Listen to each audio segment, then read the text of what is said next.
Hello दोस्तों, कैसे हैं आप सब। स्वागत है आप सभी का कॉमिक वर्ल्ड चैनल पर। तो चलिए दोस्तों, शुरू करते हैं डायमंड कॉमिक्स में लंबू मोटू सीरीज की अगली कॉमिक्स, लंबू मोटू अंतरिक्ष में सैर।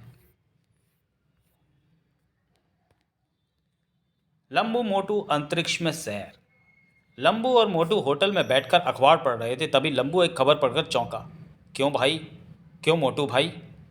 ये खबर पढ़ी? कौन सी खबर? यही कि हमारे वैज्ञानिक जॉन का उड़न तस्तियों द्वारा अपहरण। हे भगवान, इन उड़न तस्त्रियों ने तो हमारी नाक में दम कर रखा है। पता नहीं कहाँ से आती हैं और कहाँ चली जाती हैं। तुम एकदम बुद्धू हो, इतना भी नहीं जानते कि उड़न तस्त्रियाँ आकाश से आती हैं और वहीं लौट जाती हैं। मगर ये आती क्यों हैं और अपहरण करके क्यों ले जाती हैं? इसका पता तो तभी चलेगा जब हमें इनके लोभ का पता चले, इनकी वैज्ञानिक ताकत का पता लगाया जाए। याद आया, जल्द ही पृथ्वीलोक से बच्चों का एक दल अंतरिक्ष यात्रा पर जा रहा है। हम भी इनके साथ चलें और उड़न तस्तियों का भांडा फोड़ सकें। हाँ, ये हो सकता है। आजकल मैं अंकल से मिलकर आज मैं अंकल से मिलकर अंतरिक्ष में जाने की तैयारी करता हूँ। ठीक है, जब तक मैं उधर सूचना देता हूँ। अगले दिन लंबू अंतरिक्ष जाने के लिए इजाज़त लेकर मोटू के पास आता है। देखो मोटू अंकल देखो मोटू अंकल की मदद से हम भी बच्चों के दल के साथ अंतरिक्ष जा रहे हैं। और लंबू, तुमने तो सचमुच कमाल कर दिया। अंतरिक्ष यात्री के दिन अंतरिक्ष यात्रा के दिन लंबू और मोटू भी बच्चों के बीच रॉकेट स्टेशन पहुंच गए। लंबू, आज हमारा अंतरिक्ष जाने का सपना सच हो जाएगा। हाँ, और अंतरिक्ष में उड़न तस्त्रियों के देश का भी पता लगाने का प्रयास करेंगे। बच्चों का रॉकेट स्टेशन से छूटने के लिए तैयार था। रॉकेट में सवार बच्चों का दल आज बड़ा प्रसन्न था। सभी बच्चे अंतरिक्ष के सपने सजोए जल्दी से जल्दी जाने के लिए तैयार थे। वैज्ञानिकों ने भी कमाल कर दिया है, अंतरिक्ष तक की यात्रा के लिए रॉकेट तैयार कर डाला। तभी रॉकेट में सायरन बजने की आवाज़ हुई। धुआं छोड़ता हुआ रॉकेट ऊपर की ओर जाने लगा। रॉकेट में बच्चों के साथ के लिए दो वैज्ञानिक भी थे। बच्चों, तुम्हारी यात्रा और दिलचस्प हो, इसके लिए हम तुम्हें आगे की जानकारी देते रहेंगे। आप सभी बच्चे अंतरिक्ष यात्रा की पोशाक पहन लें। लंबू और मोटू ने भी अपनी पोशाक पहन ली। देखा, सिर पर शीशे का टोपा पहनते ही हम तो पहचान में भी नहीं आते। हाँ, बंद गले का हवाई प्रूफ सूट और ये ऑक्सीजन का थैला। जानते हो, इसके अलावा मेरे पास और भी वैज्ञानिक यंत्र हैं। मैं भी देखूं? हाँ, ये देखो, पॉकेट का पैराशूट, पॉकेट कम पैराशूट। जब भी कहीं कोई गड़बड़ी देखो, झट से कूद पड़ो। पॉकेट पैराशूट मदद करेगा। बहुत अच्छे। हाँ, और ये देखो, सूटकेस में हेलीकॉप्टर। अचानक उड़ने की ज़रूरत पड़ जाए, बस सूटकेस खोलते ही हेलीकॉप्टर तैयार, बटन दबाते ही आकाश की ओर उड़ान। तुमने ये वैज्ञानिक चीज़ें कहाँ से पाई हैं? तुम नहीं जानते हो, मेरे चाचा जी बहुत बड़े वैज्ञानिक हैं। तभी रॉकेट में आवाज़ सुनाई दी। सभी बच्चे ऑक्सीजन थैलों से सांस लें, अपनी बेल्ट को कसकर बांध लें। आने वाले कुछ क्षणों में हमारा रॉकेट पृथ्वी के गुरुत्वाकर्षण की ताकत से बाहर होकर अंतरिक्ष में बढ़ जाएगा। कड़ाक! एक बड़ी आवाज़ के साथ रॉकेट का निचला हिस्सा अलग हो गया। बच्चों सहित रॉकेट का शेष भाग मंगल ग्रह की ओर तेजी से बढ़ रहा था। थोड़ी देर बाद इसका मतलब यह हुआ कि हम मंगल लोक की धरती पर उतर सकते हैं। अब हमारा रॉकेट मंगल लोक के गुरुत्वाकर्षण में आ गया है। मंगल लोक की धरती पर हवा है, पानी है। बच्चे अपने ऑक्सीजन के थैले अलग रख सकते हैं, यानी कि अब हम यहाँ खुलकर सांस ले सकते हैं। क्यों नहीं? अचानक रॉकेट की रफ्तार में अंतर पड़ गया। चालक चौंक पड़े। हे भगवान, अचानक ये रॉकेट की चाल कैसे कम पड़ गई? ज़रूर कहीं मशीन में खराबी आ गई होगी। दोनों चालक इंजीनियर मशीन में घुसकर देखने लगे। बाप रे बाप, ये देखो, पूरा का पूरा सर्किट फ्यूज़ हो गया। अब क्या होगा? जल्दी से जल्दी इसकी सूचना अपने वायरलेस केंद्र पर भेजिए। इतनी जल्दी क्या हो सकता है? तभी उनके वायरलेस का संबंध मंगल लोक के रॉकेट स्टेशन से जुड़ गया। हेलो हेलो, हाँ मंगल लोक रॉकेट स्टेशन। दूसरी ओर रॉकेट के इंजीनियरों में से एक ने उत्तर दिया। हेलो, पृथ्वी लोक के रॉकेट में अचानक गड़बड़ी आ गई। यदि तुरंत कोई मदद नहीं की गई तो एक बड़ी दुर्घटना हो सकती है। सुनते ही बच्चों के चेहरे की हवाइयाँ उड़ गई। रॉकेट की खराबी यानी कि हम सबकी मौत? डरो नहीं, ईश्वर हमारी रक्षा करेगा। बच्चों, बिल्कुल मत घबराओ, शीघ्र ही सब ठीक हो जाएगा। शीघ्र कीजिए, सभी बच्चे डर से घबरा रहे हैं। अभी हमारे मंगल लोक का मछली रॉकेट भेजा जा रहा है। बच्चों ने सुना तो खुश हो गए। मछली रॉकेट हमारी रक्षा के लिए मंगल लोक से भेजा जा रहा है। इधर मंगल लोक के रॉकेट स्टेशन से मछली रॉकेट छूट गया। देखते देखते मछली रॉकेट ने बच्चों के रॉकेट को अपने में संभाल लिया। बच्चों की जान में जान आई और धीरे धीरे उतरता हुआ मछली रॉकेट अपने स्टेशन पर आकर उतर गया। अब बच्चे मंगल लोक की धरती पर आ गए। मंगल लोक? हाँ, यहाँ देखने को मिलेगी दूध की बहती हुई नदी, दूर हवा में उड़ते हुए पक्षी, जिन पर यात्रा करते हुए मंगल लोकवासी। तभी झटके के साथ लोहे के ढांचे में ढले एक बौने ने रॉकेट का दरवाज़ा खोल दिया। आई, मंगल लोक आपका स्वागत करता है। एक एक करके बच्चे नीचे आ गए और सामने एक लंबी कार में बैठ गए। बौना भी उनके साथ था। बौने ने एक बटन दबाया और गाड़ी हवा में उड़ने लगी। बच्चों, आप मुझे देखकर चौंकिए नहीं। मैं बौना हूँ, लोहे का बना। चौंकने की तो बात है, आपका छोटा आकार, उस पर आप लोहे के आदमी। क्या आप किसी कारखाने में ढले हैं? बिल्कुल ठीक कहा, हमें फैक्ट्री में ही तैयार किया जाता है। अच्छा। हाँ, हमारी भी खोपड़ी की रचना भी बड़ी बारीकी से वैज्ञानिकों द्वारा की जाती है। लंबी खुली कार सड़क पर नहीं, हवा में दौड़ पड़ी। अरे, ये कार तो हवा में दौड़ती है। हाँ, इसे चलाने के लिए ड्राइवर नहीं होता, केवल बटन दबाने से चल पड़ती है। और बटन दबाने से रुक जाती है। बिल्कुल सही कहा। अच्छा बौना मास्टर, ये बताइए कि हमें कहाँ ले जा रहे हैं? इधर देखो, इंद्रधनुष के आकार वाला मंगल लोक की राजकुमारी का महल। क्या कहा? मंगल लोक की राजकुमारी? तो क्या यहाँ भी राजा रानी का शासन है? नहीं, केवल राजकुमारी का शासन, जो बच्चों को बेहद प्यार करती है। तभी हम सबको आप वहाँ ले जा रहे हो। उससे उसके आगे ज़्यादा मत बोलना। गुस्से में आ गई तो बोलती बंद कर देगी। तो क्या राजकुमारी नाराज़ भी हो जाती है? हाँ, वह फालतू बातों में ज़्यादा समय नहीं देती। अपनी वैज्ञानिक ताकत से सभी लोग के बारे में पता लगाए रखती है। क्या तुम्हारे यहाँ भी उड़न तस्त्रियाँ आती हैं, जैसे कभी कभी हमारी पृथ्वी पर दिखाई पड़ जाती हैं? उड़न तस्त्रियाँ तो हमारे यहाँ से जाती हैं। अच्छा, तो उड़न तस्त्रियों का देश ये मंगल लोक है। लेकिन यही उड़न तस्त्रियाँ पृथ्वी लोक से वैज्ञानिकों का अपहरण करके ले जाती हैं। ये सब हम नहीं जानते। अच्छा बौना मास्टर, तुम हमें उड़न तस्त्रियों के स्टेशन पर ले जा सकते हो? राजकुमारी की आज्ञा के बिना हम कहीं नहीं ले जा सकते। क्यों, डरते हो क्या? नहीं, डरना किस चिड़िया का नाम है, हम तो लोहे के ढांचे की मशीन है। फिर जितना अपनी खोपड़ी में भर दिया गया, बस उतना ही जानते हैं। लंबी उड़ती हुई कार महल के दरवाजे पर आकर रुक गई और कार के रुकते ही महल का दरवाज़ा अंदर की ओर खुल गया। कार के प्रवेश होते ही दरवाज़ा बंद हो गया। मंगल लोक की राजकुमारी एक ऊंचे सिंहासन पर बैठी थी। तभी लोहे के ढांचे में ढले उसकी संतरी ने खबर दी, पृथ्वी लोक से बच्चों का दल महल में आ गया है। मैं खुद चलकर उनका स्वागत करूंगी।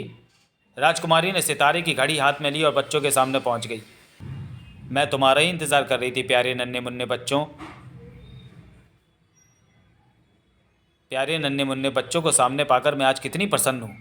हम सब भी आपके मंगल लोक और आपसे मिलकर बड़े खुश हैं। जानते हो, हमारे यहाँ के जानवरों ने तुम्हें सम्मान में दावत दी है। जानवरों ने दावत दी है? हाँ, देखो देखो तो सही, यहाँ के जानवरों का कैसा इंतज़ाम है। सबसे पहले दरवाजे पर लंबी सूंड के हाथी ने सभी को फूलों की माला पहनाई। वाह, हाथी तो किसी सर्कस का लगता है। नहीं नहीं, यहाँ कोई सर्कस नहीं है। ठीक, लेकिन यहाँ के जानवर अपने अतिथि का सम्मान करना खूब जानते हैं। मोटू, अरे इधर देखो, अपने यहाँ जंगल का राजा शेर होता है और यहाँ भीगी बिल्ली। कमाल है, यहाँ सभी जानवर एक दूसरे के साथ मिल बांट कर काम कर रहे हैं। इंसान से ज़्यादा अनुशासन से खाना बनाकर हम लोगों के स्वागत का इंतज़ाम किया। अगर यहाँ के जानवरों में इतना अनुशासन है तो यहाँ के लोग कितने अनुशासित होंगे। पृथ्वी लोक से आए मेहमानों की जानवरों ने खातिर की। जानवरों ने कमाल कर दिया। केले की खीर क्या जायकेदार बनाई है कि मज़ा आ गया। मुझे तो रसगुल्ला सबसे अच्छा लगा। लंबी गर्दन का जिर्राफ गले में अंगूरों की बेल लटकाए बच्चों के बीच आ गया। बंदर ने चलते चलते आइसक्रीम बच्चों में बांट दी। अगले दिन बच्चों के साथ मोटू और लंबी मंगल लोक के लोहे के ढांचे तैयार करने वाले कारखाने में आए। मशीनों का काम देखिए, कितनी बड़ी मशीनें चारों ओर लगी हैं। हम किसी लोहे के आदमी से बात तो करें। एक लोहे के आदमी को रोकते हुए पूछा, क्यों मिस्टर, आप हमारी भाषा और आवाज़ सुनते हैं?